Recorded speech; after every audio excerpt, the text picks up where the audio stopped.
Olha a palavra de Deus para o seu coração, Colossenses capítulo 2, versículo 14, olha o que diz a palavra de Deus. Havendo riscado a cédula que era contra nós, nas suas ordenanças, a qual de alguma maneira nos era contrária, e atirou no meio de nós, cravando-a na cruz. Pois bem, Jesus pagou a dívida que era nossa.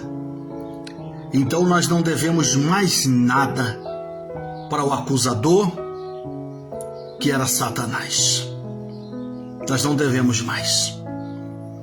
Jesus, ele nos livrou da condenação quando ele cravou a sua vida na cruz do Calvário para nos garantir a vitória.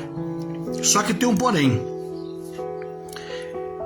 É a mesma coisa de você estar devendo por um agiota e esse agiota está te ameaçando de morte. Se você não pagar essa dívida alta, você vai morrer.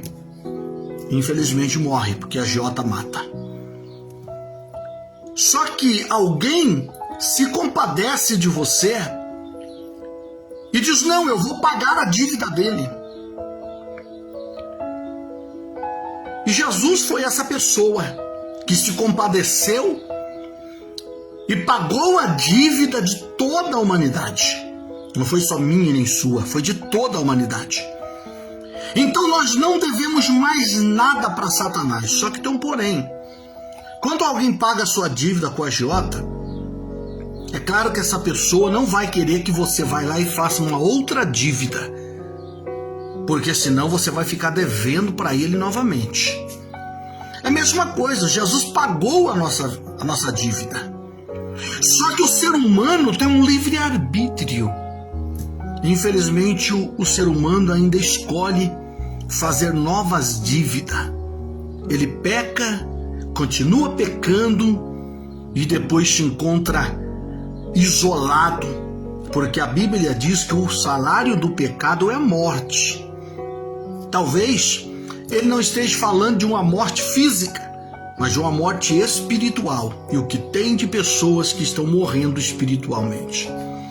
Porque ele tornou a fazer a dívida.